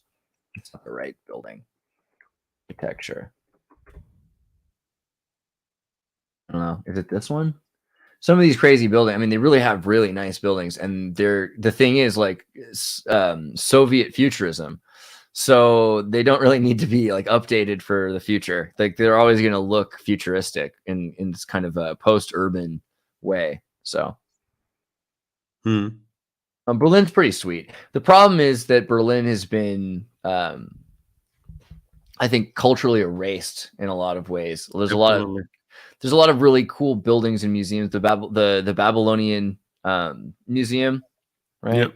The Library of Alexandria basically is in Berlin. So Berlin was always going to be sort of this like civilization cradle in a sense. And I think that they've always been kind of scared of that. And that's why even the Soviet Union like kept them down, because left to their own devices, East Berlin was succeeding, right? And moving towards, if people talk about socialism, if East Berlin was allowed to just be its own state without being part of the Soviet Union, I kind of wonder how far it would have gone, because they were working towards these goals. Yeah, probably true. Yeah. Yeah, it's a real shame they bombed it to the ground. It was a beautiful city. Oh my God. When you see old pictures of Berlin or old movies, there's actually on YouTube, there's a couple of old movies from the Emperor's time. It's absolutely beautiful. Right. Yeah, it's crazy. I mean, it's completely different. Yeah. And no, wait a minute, Gendarmenmarkt, I believe, but not quite sure what a historic monovisions. And then it's all pure Tartarian buildings, right? Free energy and everything. It's unbelievable. There's a story in the 1812 invasion by England into Sweden, the Swedish Wars, that when they got there, and also in the 16th century earlier, several times over, that they found such similar buildings that they decided not. Usually they just burn everything to the ground, but they decided not to, because like, wow, this place is so nice. Let's just move in. And so there's a lot of that. And similarly, like German royal families in England. So the connection to the Holy Roman Empire conquering and taking all of the buildings for themselves. I mean, look at how big that the city castle that so the communists actually blew it up because it represented Prussia, and just recently it got built up again, so it basically looks exactly like that. The left facade is just a brick wall. But the newest thing about it is on the cupola there is a verse from the Bible. I'm not exactly sure what it is, and that's the backside exactly. And the Green Party just covered that because they wanted to take God out of the Prussian heritage or something like that. It's absolutely nuts what they're doing right now. Wow. Yeah, the Green Party is interesting to me because in America, we had the Green Party try over and over again to make itself the third party. And we had a guy, Ralph Nader, and Ralph Nader almost got 5%. And they realized democracy was not the way of the Green Party. It just doesn't work here. But what does work is writing legislation. So if you create a bunch of legislation, nobody else is going to write legislation. It's expensive. It takes a lot of work. Now you've got corporations trying to do it. But for a long time, Green Party would create this just thousands and thousands of pages of things, and people would vote on them. And you'd vote for one Green Party bill or the other, and that was brilliant. And they basically, that is how you do it. Good job, Green Party. So here on this picture, to the right is Joschka Fischer. He was the Ministry of Foreign Affairs during the time when we had the war against Serbia. So he actually was the one, together with Chancellor Schröder, they took Germany in the first war after World War II. So you're talking about a peace party, and to the left you have the current foreign minister, of course, and she wants to send every single tank we have to Ukraine. So she does. So here is the peace party again that is delivering weapons into a war zone. It is absolutely crazy what these people are doing to us. And just to top it off, by any standards, she is, and I don't want to really insult her, but she appears as a bumbling fool, which only makes it more crazy, you know. So absolutely. Yeah, the Ministry of Peace, 1984. That's the idea. Yeah. And another thing that the Green Party is doing is they want to legalize pedophiles. Oh God, really? And they always have been wanting to do that, and they're still pushing that. It is absolutely nuts. They had official scandals in the 1990s already, no? Like publicly known scandals. So yeah. Wow, that's insane. I can't understand how this works, really. German Green Party scandal. Yep. Wow. And what was the other one they said? Alethophobia. Can't hide behind alethophobia. Alethophobia. Alethophobia. What in the world's that? Fear of truth. Okay. So the Green Party is saying we're not pedophiles. You're just alethophobic. You have a fear of truth. Interesting. That's psychotic. That is terrifying. They are psychotic, if you ask me.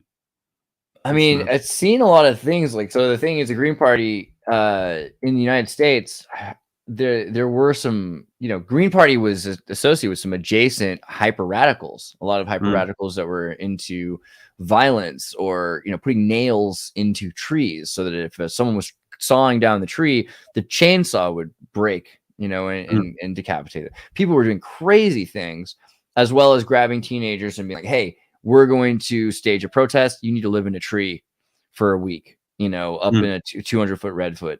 They get was it Luna living in a redwood? This girl got in a car accident.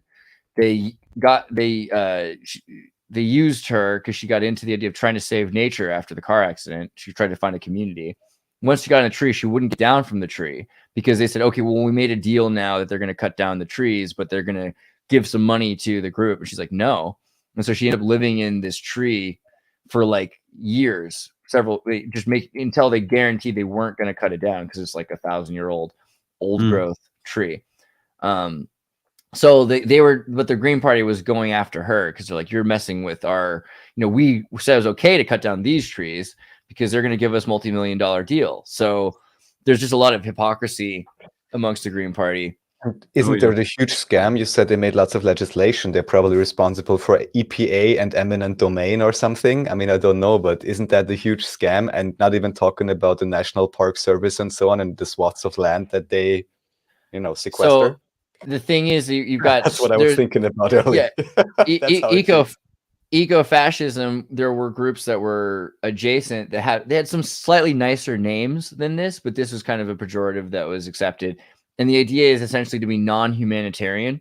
And so many people are obsessed with what's best for humanity, but they taught us in school under Agenda 21, it should be what's best for the earth, right? And so ecologically, this system matters more than you do because you're going to die eventually. So that is a form of eco-collectivism or eco-fascism. And to prioritize nature and to submit the human condition and self-determination under that, that is something that is very openly accepted by everybody. And to, of course, assume priesthood to be able to speak for nature. Right. Because that's who the huge. hell says that whoever can, it's like speaking for God. It's like a new type of priesthood. It's complete sham. As if humans weren't part of nature. I mean, what is this? Well, it's interesting because the German nationalists were not outside of the idea of being ecologically, blood and soil, right? So, I mean, this idea that soil is essential, the environment is essential, isn't a new form. And so some people would argue this isn't really eco-fascism because eco would almost be redundant because that's just part of the idea of blood and soil. So the Green Party is, in a sense, kind of following in the footsteps of some pretty seriously anti-self-determinant ideologies. The thing is that in America, though, it's not looked at the same way. Well, we have Earth First movements, but they'll try to. You look at this symbol, and you look at like it's something about it. I see this kind of Odin rune kind of thing, the Othala symbol. I know maybe I'm just projecting, but this symbol is which is not a bad symbol. This is an ancient symbol that actually represents prosperity and has to do with nobility and princes and things like that. But it's been associated with the Swedish nationalists, and it's been associated with eco-fascists in the United States as well. Frankly, I think that doesn't really matter because a lot of people misuse symbols. But you kind of get the point that environmentalists are, let's see, eco-fascists. If you look at some of the pictures of them, I mean, they'll take over. Yeah, I mean, this is kind of what I'm talking about, but you can kind of get the point. That's what I see. There it is. Look there's the Othala rune and things like that, which has been associated with environmentalism. But so is the life rune, which is the peace sign. So, I mean, and this is a kind of a bummer because these symbols have nothing to do with hate or any of this stuff. In fact, it's almost always the opposite of what it's being used for. Exactly. Even here, the question, what does it do? Especially now as we come to reconsider what is clean energy, maybe where there's some type of ancient atomic power plants, as you pointed out. Just there you could see on these stickers, and one of the most famous stickers in, I guess, Germany and Austria was Atomkraft Nein Danke, which means no to nuclear power, basically, no thanks. And on the one hand, one would say, oh, that's great because there is these probably fudged or created catastrophes and so on, deliberate. But on the other hand, of course, it may be, this may be within the current scarcity BS system, the most effective, maybe even clean and powerful type of energy readily accessible. So, of course, from a Club of Rome point of view and Malthusian point of view, I want to tone that down, and then, yeah. Well, we're looking at the debt jubilee the last few days and the idea that they're about to have a debt jubilee. The Republicans have been talking, and the Democrats too. The Democrats rescinded Biden's IRS money payment. They're going to give a bunch of money to the IRS to buy them all guns to hunt down Americans who weren't paying taxes and things like that. Democrats said no, which is interesting. But also the Republicans and the Democrats together have been pretty interested in this idea. And the Republicans have been pushing to replace income tax with a usage tax. And this usage tax, they're also talking about having simultaneously the debt jubilee. If there's a debt jubilee and it's replaced with a usage tax, a tax imposed on consumers who do not pay sales tax at the time of purchase, but there's a usage tax. So it's kind of closer to the carbon tax because carbon is imaginary tax. Let's be real. So this is a way that they can kind of just decide how much you're using it. And there's all these different ways to decide how much someone is using something. So this is an arbitrary value. It's not a real calculation or something, or... I mean, I didn't quite say that. Yeah. No, I just want to understand, when would this be applied, or to what exactly? Who's paying that type of tax? So let's say you go into a store, you buy something, you don't pay a sales tax, and you go home. Now you're driving through your car. Let's say you bought petrol. So you're driving and your car's got gasoline, petrol in it. And as you're driving, it's sending you a bill back home for the amount of petrol you used. Okay? So you bought a bunch of petrol. That's fine. No one's stopping you from buying petrol. We're not taxing you for buying petrol. Just can't use you want to have your cake and eat it too? 8%. some 11%. Who knows? So everything has to be metered constantly. What would be the play on this?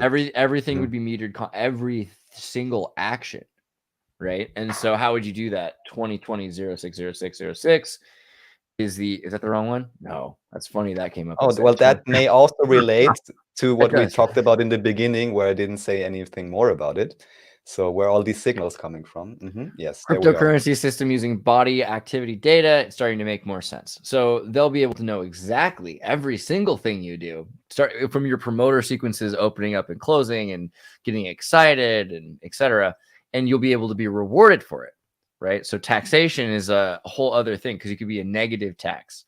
It could be where they're like actually giving you back. Yeah, of course. You could be someone who's benefiting from this. Yeah, that's the story they always tell you first. Yeah, of course. You'll be on top. Don't worry about it. You'll come out on top. You'll get a free song once a month. Don't worry. As long as you just yeah. But the debt jubilee is a pretty serious thing. You've heard about this, the debt jubilee? You know what I'm talking about? Oh, I know what it is, but I haven't heard that they actually discuss it now. That's highly interesting. When they want to pass it on the 13th, maybe. Well, so I mean, over and over again you hear it. This is the wrong one. Interesting. Now they've deleted so much of the article. There used to be so much more of this talking about the Michael Hudson debt jubilee idea. Can you check the history of it?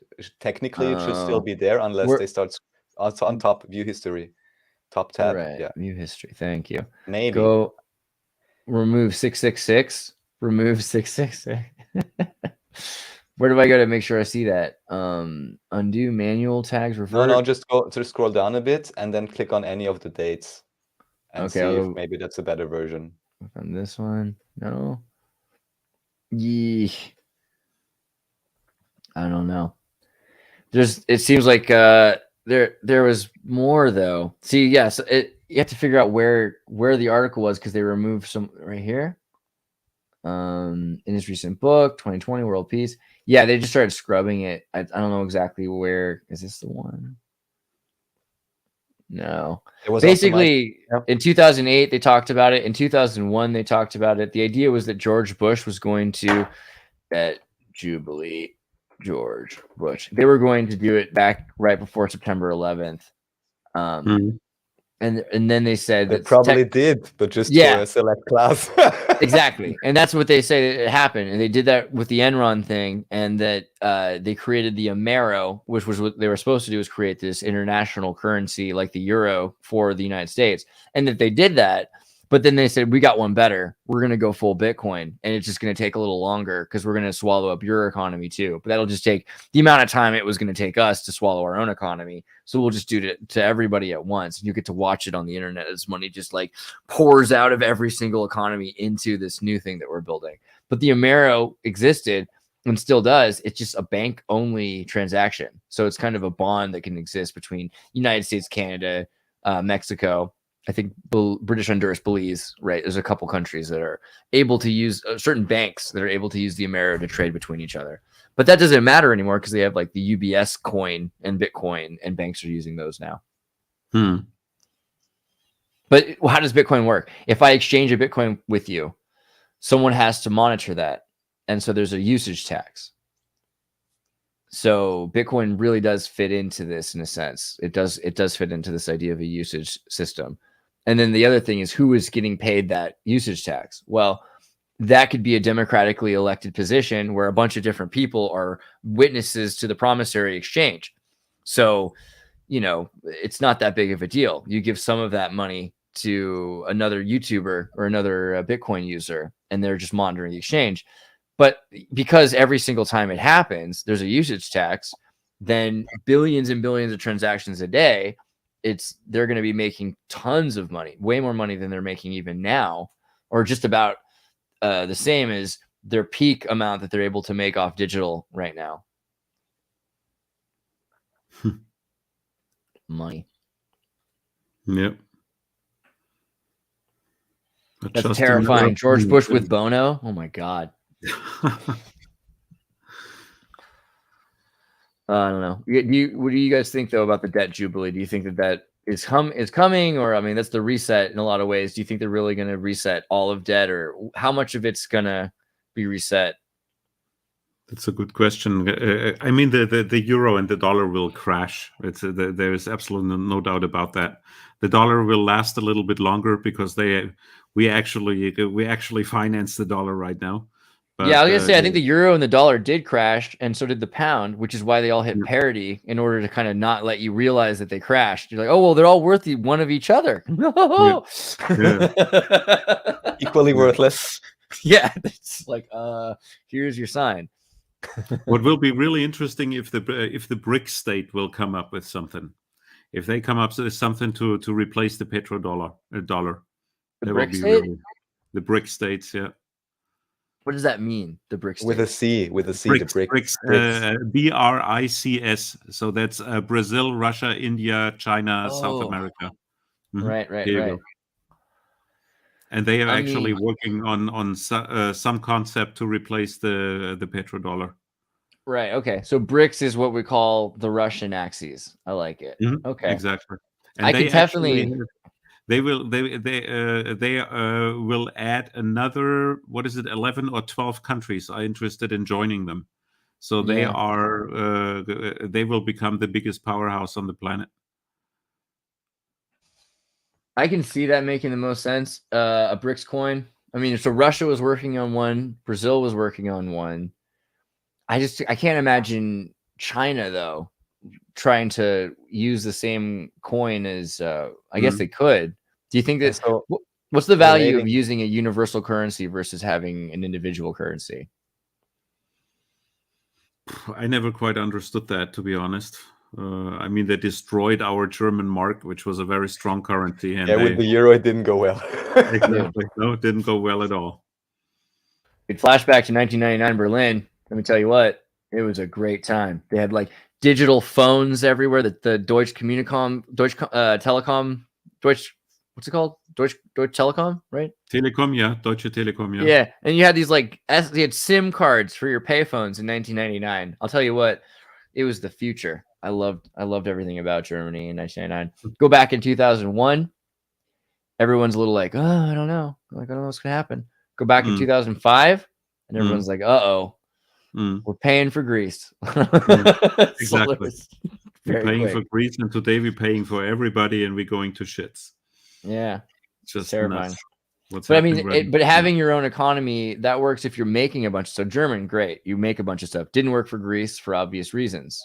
So, is this maybe more convenient for China because China's economy is based on trade with everyone else's anyway? So if everyone's using their economy and they create this economy that's partially built on China, who has the most money though? Can China and Russia?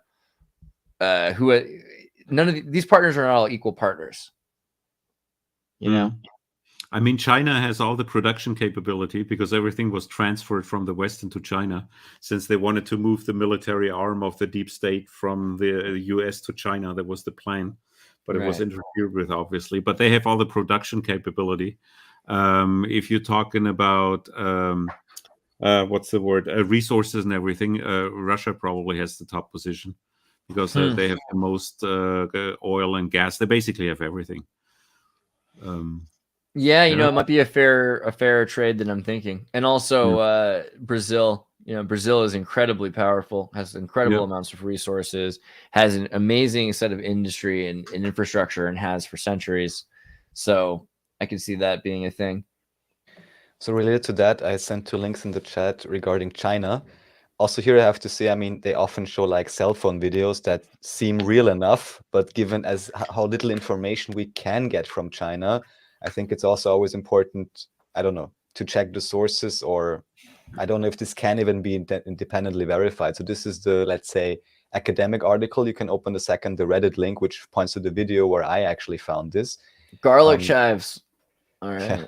This the second link on the chat, or the last link. It's a video talking about this new term, which apparently supposedly is trending now in China, called humineral, where supposedly on social media people are realizing that to the state and to the system they are nothing but a mineral, a resource, and that this term has been trending, and that supposedly in some counties they stopped paying bus drivers or sanitary workers for many months now.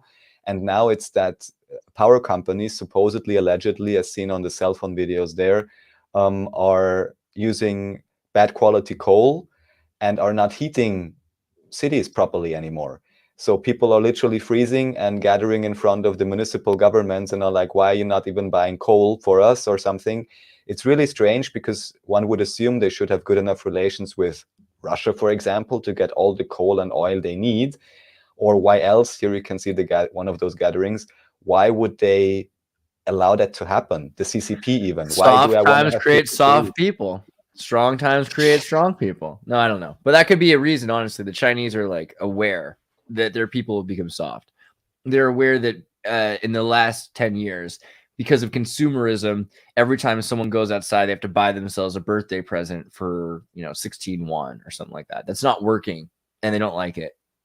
So the idea of getting people to become the way Chinese used to be when they were kids, the way that a lot of the 50-year-old Chinese remember China used to be, that it's the same thing as a Cockney in Britain who's like, oh, we need to be when men were men, And I think China does believe that their people, because of socialism, have become soft, and they're trying to push them and agitate them in order to make them work harder, and also to remind them that the state doesn't really owe them the things that they were taught to believe by the West the state owes them, right?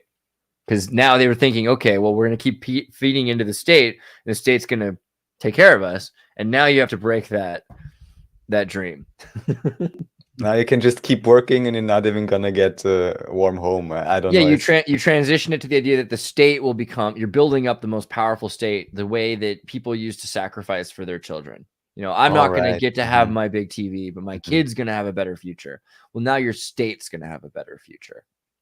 Right. Oh, that sounds great. Problem solved. Yeah. That's nuts, man. China. Minerals, though, I've been saying this for a long time. I got in trouble for it in political science because I said, the human is the populace is a natural resource to be refined as all other natural resources, which is why socialism is a used and efficient managerial theory, because you can use it to, feed your horses out of one horse trough, basically. And they didn't like that because they want to pretend that socialism is this ideological pursuit by everybody, but I don't think it really is. I'm sorry. It isn't. It's just like one harebrained scheme by the pigs, and then the rest of Animal Farm, they kind of go along with it, Minerals. Man, that's brutal. Well, what's coming up in your next week? What are you guys going to be doing? Well, we'll see what happens on Friday, I guess. Yeah. Actually, on Friday, I will have a show together with Mark Riemke and Frank Köstler. So we will be reviewing what happened up to that point concerning William Toll's predictions. Nice. The weather is already kind of turning, so there is a possibility of a cold wave that he actually predicted. So we will see what's going to happen. And so we will start off the night probably about 8 o'clock, and then Frank Köstler will. He is planning on maybe going up to midnight. So we'll see what's going to happen. Awesome. Yeah, I'm very curious about this. Maybe we should try to reach out to this William Toll character and see if he wants to talk with us. I mean, why not? We could try. I'm very curious. Man, I wonder what's going to happen. Yeah.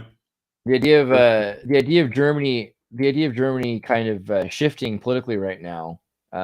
Does that make sense to you because of where the state is in terms of when the next election cycles are or anything? How can those things affect? I'll let Martin answer, but it's just very obvious, I think, both in Germany and Austria, that you've never had a government with obviously lower approval ratings and obviously completely insane, corrupt. You can't even since the 40s. Sorry, keep going. Yeah, actually since the 40s, but now there's not even any veneer anymore. It's like it's completely obvious that it's insanity. It's ludicrous. Absolutely true. Yeah.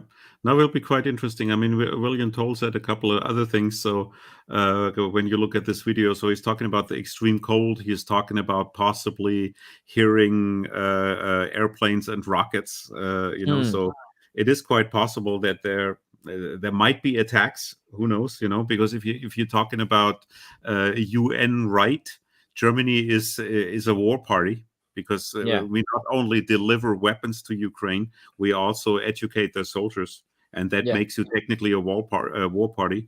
And now you still have the UN paragraph that's talking about the enemy state, which Germany and Japan are. So if we do something that the victors of World War II do not like, they have the right to go in without asking the UN. Right. And that is what our government achieved to put us into that situation. So even though, according to Scott Ritter, I just saw one of his talks, even though he says Von Braun got them to the moon, which is another topic, but he said that from what he heard, even then the Soviets or whatever, they always wanted to, as he said, finalize the peacemaking after the Second World War with having proper peace treaties, which still is considered a huge conspiracy in Germany. That it's not real. There is peace treaty, of course, and it's a joke. Even though there is, even officially, it's called Grundgesetz, especially in Germany, so base law, and not even constitution. Not even saying that this would help much, but it's just so obvious that there are different terms. And in mainstream media, it's still considered like, oh, you're crazy if you say that there is some legal shenanigans going on. Yeah, exactly. And the term Grundgesetz is actually from the Hager Landkriegsordnung. So it's actually in there that an occupied state does not have a constitution, but has a Grundgesetz. And we even call our so-called constitution Grundgesetz. So just something to think about. Quite weird. That is interesting. And so the last election was in September, right? So it wasn't, the federal election was in September, right? That was in September, yeah. And then you have 4 years. So the next one is way down the road.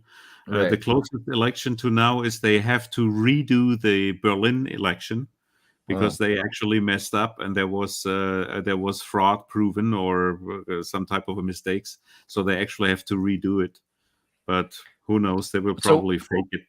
Right. When we do an election, we've got an election in November, and then in February or something, we've got our inauguration. How long does it take after September election for like the inauguration or whatever process for the government to start? We do not have a fixed date.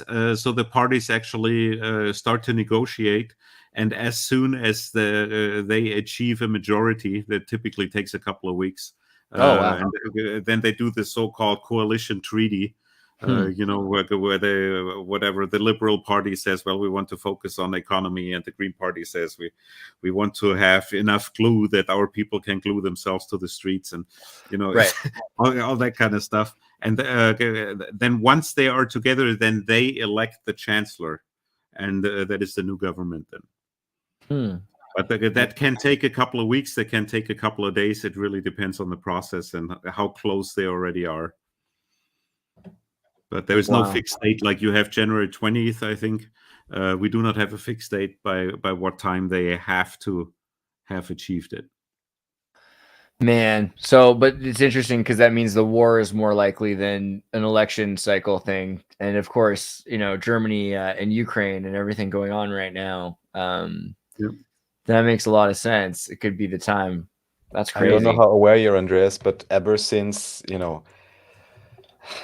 the conflict started, of course, this has been used as a further excuse for a crashing economy, even though we already had, 2 years of very restrictive lockdowns, especially in Germany and Austria. And also ever since then, you had crazily rising gas and heating prices, even though, from what I gather, official market prices have already plunged again, since quite a few weeks or months. Probably, Martin, you know more about this. But strangely enough, the gas prices are not updating on the gas station, So basically, Austrians and Germans particularly are still, paying out of their nose, or however you call it. God. Even though official prices already sunk. And then now it's a big question: is this obviously, it's deliberate.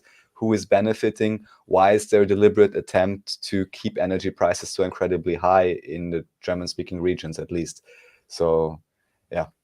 Because they'll work to pay for it. That's what's amazing about German people. Just work. Want to turn it into China, or what's going to happen? Germans just work. It's like this weird stereotype. You guys like work. I don't get it. Oh, at least you're Austrian. Yeah. Stay thankful. Here is one post actually from forwarded on Martin's channel, which may be something you enjoy because it's about the bells and how they were removed, all these huge bells. It's pretty interesting. God, they're just incredible. These are good. I found out actually there's a translation feature, guys. If you guys are into these like multi-world cultural groups and you want to talk to some Germans and you don't know how to speak German, that's fine because you can actually do this very quickly. You click on this text right here, and there's actually a translate feature built right in with your Google device. I think Apple has it too. And on my this is on a Macintosh computer, at least. I've got translate built into Telegram, so I think you can just translate anything. So don't ever feel like you're unable to ask questions or read this stuff. And also similarly, if you know any Germans, share this information with them, because if you're interested in Tartaria, likely your friends would be too. And the kinds of information here goes far beyond just lost civilization of Tartaria. It actually is a much bigger thing. This is pressing information that has to do with our very recent history in the last 100, 200 years and what's happened over the last century to hide our original history from each other. So pretty crazy. So make sure you're in the Tartaria group. Let me see if I can find it's Tartaria 777. They're at Tartaria 777. That's right Martin's channel. Yeah. And remind me right after this, because sometimes I forget, to put that in the description, Andreas, so that people can find their links. I will make sure that that's there. Also, make sure you guys go to where is this at? That's not the window. That's okay. Great book, by the way, that you just had there. I do love this book. Actually, you know what? Throw out Martin Liedtke, a little bit of a plug himself. Holy Grail of the Great Reset, Questions 2. Actually, an amazing. I would say you don't need to read the first one to read the second one. However, they're all great, so I would say just get the whole set. But yeah, I'm saying that also to people who are already into the stuff we're talking about. So if you don't know what we're talking about, definitely start with the first book. But yeah, you can jump into any of this stuff if you've been asking these questions. Anyway, Act Like You Know 26, my favorite YouTube channel, I think, at this point. Not just because it has a bunch of my own stuff, but said way better by Raph and Martin in German. But also because it has a bunch of really great videos. You got David Ewing Jr., and the translations are, I mean, literally, they're just amazing. Stellium 7 translated. I think every one of us who's been translated are grateful because it sounds so much better. It's just so much cooler. I appreciate that. And yeah, please share these videos with anyone you know who speaks German, and also just listen to it while you sleep so you can learn some German. Because if you've already heard the video before and then you listen to it in German, you know what it's about. It's brilliant. It's a great way to learn the language. And as we learn, all these languages are only slightly different from one another, even though it may not always sound like it, but maybe we'll find a common ground eventually, That is funny. Yeah, I know when you're thinking about it, you're like, what's the word for that? Oh, yeah. It's the same word. That's hilarious, but said funny. Okay. Well, okay. Is there anything else you guys wanted to make sure I shared before we took off this time, or? All good. It's close to midnight. It's after midnight, actually. Oh, all right. Well, auf Wiedersehen. Perfect. Auf Wiedersehen. Always a pleasure, Andreas. And thank you so much for being here. I can't wait for the day when the three of us are in the same room. Oh, dude, we're gonna do it. Loose gates. We're gonna go. Absolutely. It's gonna be hard. All right, thank you so much. Thanks everyone for watching. See you guys. Have a good one. Take care.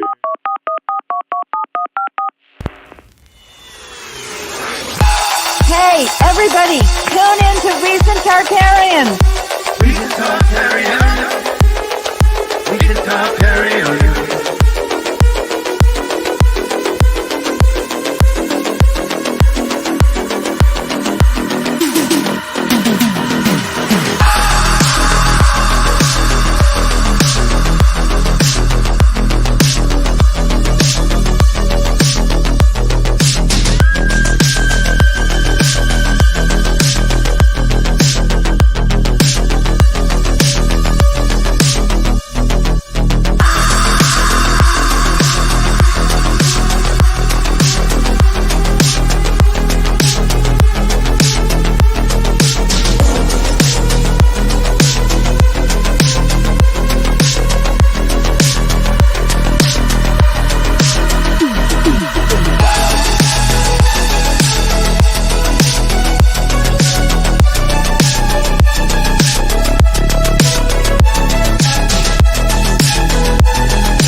Tartarians. Recent Tartarians.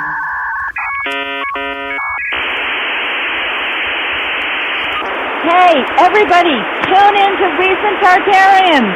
Recent Tartarians. Recent Tartarians. Hi, everybody.